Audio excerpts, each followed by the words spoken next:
Señal Internacional. Y en el acontecer mundial, por fin se controla el incendio registrado en el complejo de tanques de combustibles en Matanzas, Cuba.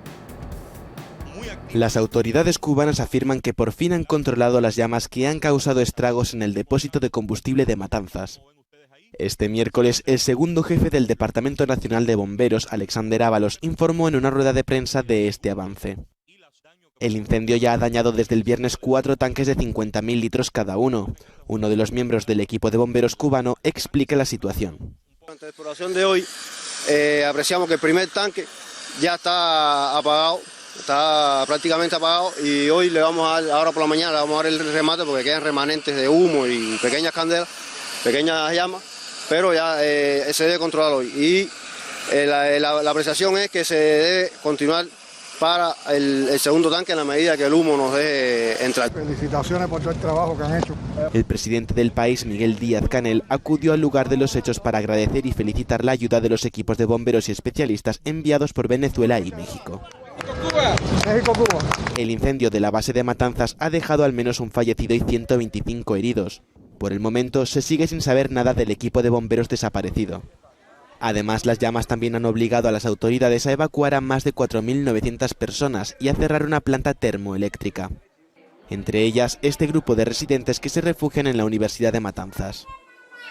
Todos nos han suplido de suministros, de aseo, de todo lo que hemos necesitado.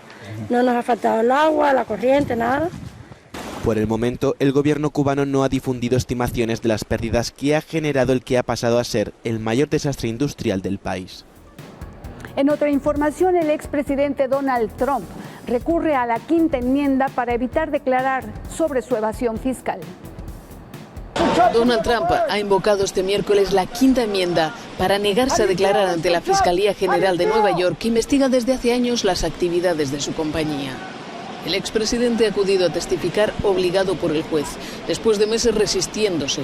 La vista ha tenido lugar apenas 2 días después de que el FBI entrara en su mansión de Mar-a-Lago, en Florida, en busca de documentos confidenciales que se habría llevado de la Casa Blanca. La fiscal Leticia James lleva años investigando si la organización Trump infló el valor de sus bienes para obtener préstamos bancarios y en paralelo redujo ese valor para pagar menos impuestos.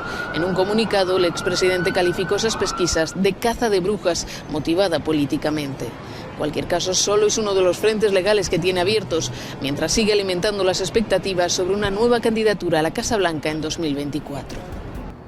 Rusia bombardea una área aledaña a la planta nuclear de Ucrania, en tanto que el G7 reitera su llamado a Moscú de retirarse de esa zona. Al menos 13 civiles han muerto en un bombardeo nocturno contra las áreas urbanas que se encuentran en la orilla opuesta a la que se encuentra la central nuclear de Zaporilla. Según Ucrania, los rusos lanzaron 80 cohetes contra barrios residenciales.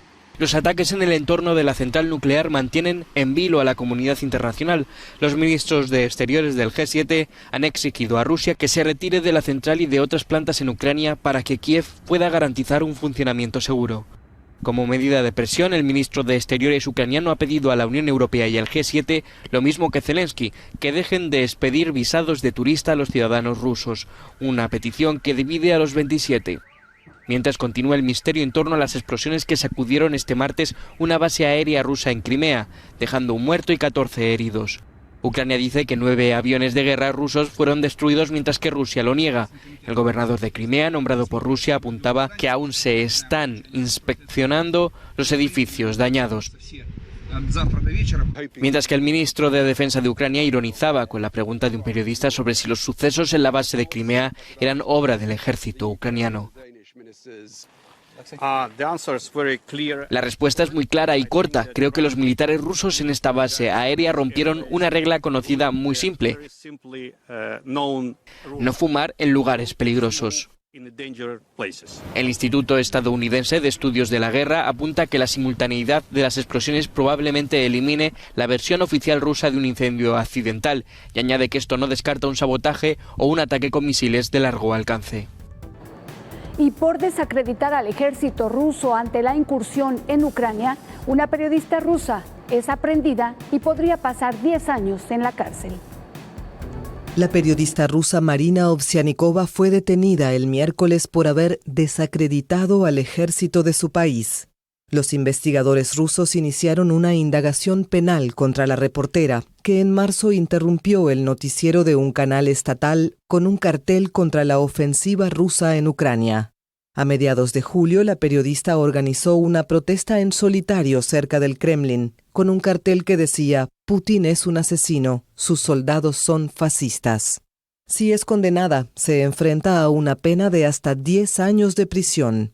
Según su abogado, se abrió una investigación por difusión de informaciones falsas y la acusada debía pasar la noche en prisión preventiva. En los siguientes meses a su protesta televisiva, Ovsyanikova pasó un tiempo en el extranjero, trabajando durante 3 meses para el diario alemán Die Welt. A principios de julio anunció que regresaba a Rusia para resolver una disputa legal relacionada con la custodia de sus 2 hijos. Desde su retorno, muchos la saludaron por su valentía, pero algunos miembros de la oposición rusa le reprochan su pasado en una cadena progubernamental y la han acusado de abandonar el barco en un movimiento oportunista y en busca de fama. La semana pasada, la reportera había declarado a la AFP que su destino era poco envidiable, pero que seguiría hablando. En más noticias, Washington ratifica la incorporación de Suecia y Finlandia a la OTAN. Estados Unidos ratifica la ampliación de la OTAN. La reacción de Suecia y Finlandia a la invasión de Ucrania solicitando su ingreso ha sido ya confirmada por más de 20 de los 30 Estados miembros de la organización militar.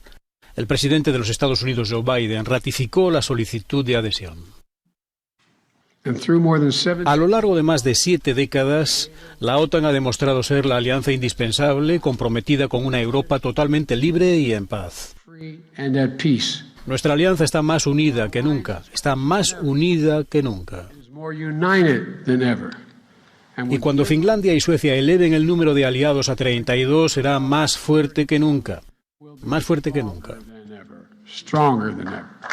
Biden aseguró que su homólogo ruso, Vladimir Putin, no solo no ha logrado dividir a la OTAN, sino fortalecerla. La semana pasada el Senado aprobó la ampliación de la OTAN por una abrumadora y poco frecuente mayoría de 95 votos a favor y 1 en contra. Hasta aquí la información más relevante en México y el mundo. Belén, regresamos contigo. Muchas gracias, Nela. Gracias, muy buenas noches y que descansen.